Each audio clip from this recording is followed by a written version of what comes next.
Hey, what's up guys, TheCampingRusher here. Welcome back everybody to another Fortnite video. Today, another update, bigger than we thought for this week's content update. We'll go over the details, also the live event, of course, Chapter 3, some loot pool stuff. What are some new weapons we're going to see, and new building, new edit styles, lots to talk about today. Stick around, here we go. The new voting round has started. All right, that's part one of the update. Flint Knock versus the proximity launcher. I mean, I'm just going to I don't even know what the values are at this point. This just started earlier today. I can imagine the Flint Knock is going to win by a lot. Just taking a random guess. But I think Flint Knock is just a more loved item in the community. Maybe I'm biased. Maybe that's just me. Let me know in the comments section below what you're voting for. And I believe, though, at the very last week, so even if there is a loser here, well, there will be a loser, the other one may come out for the last week anyways. All the losing items come back for the final week, and it's just going to be chaos, right? That's the idea. I love it. I think that's a great idea, by the way. Just more chaos. I ran some pubs yesterday. I was out of town, so got a good session in yesterday night. And yeah, mechs are crazy. It's chaos. The pub mode, I don't play a lot of pubs, so when I do, I'm reminded how chaotic, but how fun it is, right? That's what Fortnite's all about. Moving on. The in-game crew screen has been updated. We now have our December crew pack reveal, and it is the Cube Assassin. An epic looking NPC now turned skin. I'm a big fan of this one. Some people are just debate. Some people thought we were getting a Christmas themed skin in here. I like purple, I like the cube, I like storyline stuff, so I'm a happy guy as a crew pack subscriber. Now, of course, this is always the debate, right? This is the only piece of evidence that people were looking at for the next season being season 9 is on this page. It says next battle pass for chapter 2 season 9. So people, once again, who haven't heard me talk about this a lot, are like, oh, hey, wait, Rush, look here, look at what the text says on this post. I just want to point out, though, for other parts of the blog post, here's a bunch of different versions of them referring to the next season. Next season's and this season's battle pass.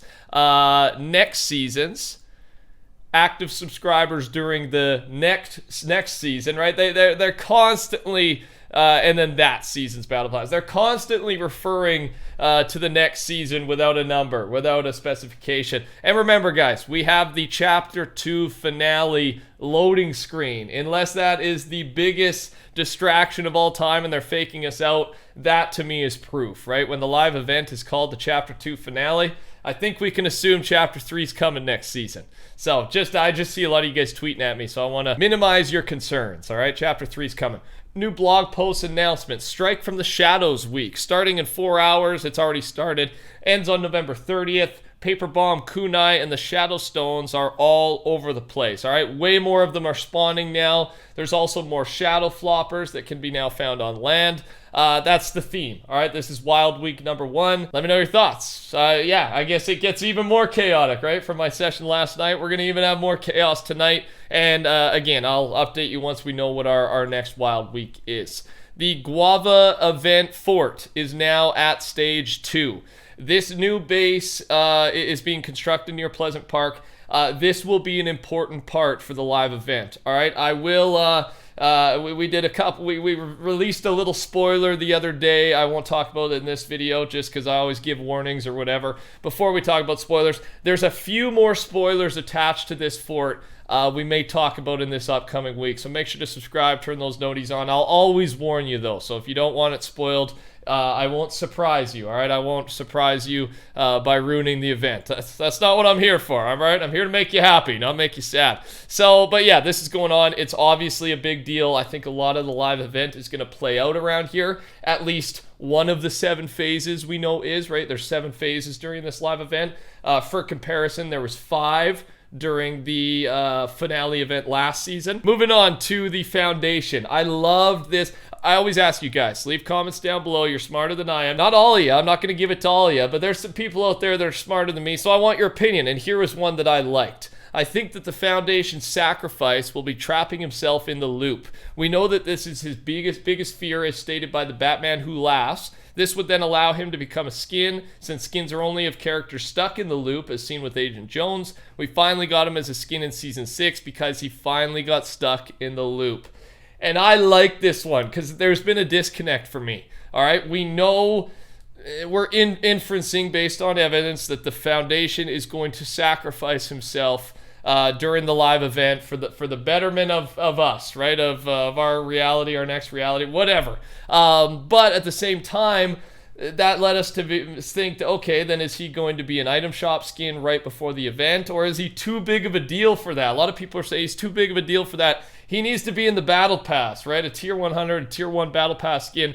And for that to happen, he'd have to be in the loop, right? If he sacrificed himself, then appeared in the next Battle Pass, it would be really weird. But what if his sacrifice is he traps himself in the loop?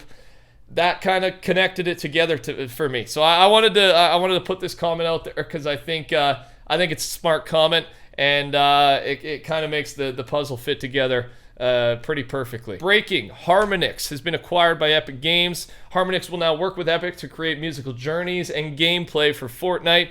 This is, by the way, they create popular music games like Rock Band, Dance Central, and Fuser. All right, so they're working together now. I'm thinking musical tour stuff, of course, emotes and Party Royale stuff. There's lots of potentials here. I've got an interesting one for you. It's to do with Google, Epic Games, the metaverse. It starts with an interview with Tim Sweeney, co-founder of Epic Games.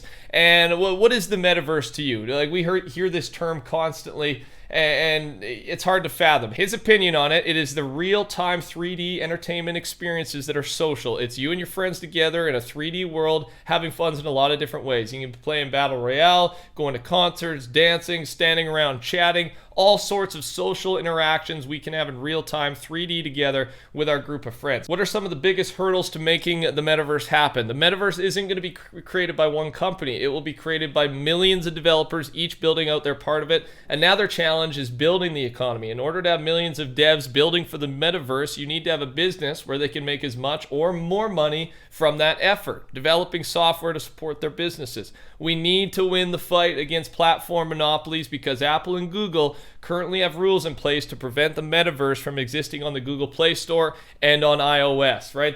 That's the main point. So it gives a little bit of insight into his head. Of course it's about money. Of course it's about making money, but you can care about two things at once, right? And I really think Tim Sweeney and the Epic Games team care about this idea of a metaverse, this epic experience for the consumer that in turn will make everyone money who's part of developing these mechanics that allow the metaverse to happen. So you can see why they want to beat Google and Apple so badly. Related to this, there was also this piece of news about Google and Epic Games. We focus a lot on Apple versus Epic, but there's also Google versus Epic. So we know once the battle started with Apple, iOS, you can't play Fortnite on iOS anymore. But with Google did remove it from the Google Play Store, but they allow other platforms, other stores to still you can still play it on Android, right? You just couldn't go through Google Play, so they used it on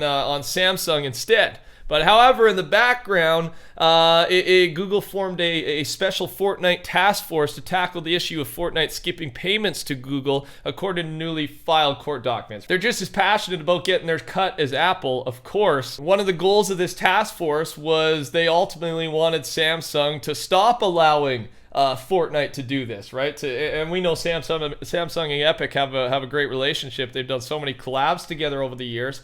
And then on top of that, the filing also alleges that Google intentionally publicized a relatively minor security flaw with Fortnite as a means of discouraging players from downloading the app outside of the Google Play Store. Meeting notes of the Fortnite task force reflect that Google planned to publicize the vulnerability in a blog post within 15 days, regardless of whether Samsung or Fortnite has taken action to address it. Basically, this minor security flaw, they made a big deal of it to make Fortnite look bad, to make Samsung look bad. And this is just one of the many examples of things Google's doing behind the scenes to get Fortnite, to get Epic, to get the consumer to do what they want. Not saying who's right or wrong. Again, I'm Team Epic Games. I'm biased, though. Let me know your thoughts on this down below. Go Epic, go. All right, we saved some of the best stuff for last. First, Kumar in the background I've got going for you. He, awesome guy. Just please check him out, his Twitch, his Twitter. Helps me with thumbnails, does these cool renders, and it's just about the Blue Kevin, right? A concept render of Blue Kevin completely changing the Fortnite map. We have no idea what this guy's going to do. This guy, this thing, this cube's going to do. We know at some point it's got to do something. So Kumar is just adding some fuel to the fire, get us hyped up with a cool render that he spends lots of time working on. Again, check him out. I appreciate what he does. An upcoming Chapter 3 weapon that Epic are working on sounds like a buffed Flint Knock. Common to legendary. Clip size 5, fire rate 1, damage 27 to 32, headshot multiplier times 4. That's different. Reload time 5.5 to 6.5 seconds. It has a double weapon delay of 1.25. It pushes you back and up. So our first look at a Chapter 3 weapon. A little exciting. Finally, a concept based on evidence. Assuming that sliding will be a major mechanic in Chapter 3, this is in the files, I thought we could use some extra edits for walls that would allow us to slide out of our boxes or just let knock teammates inside.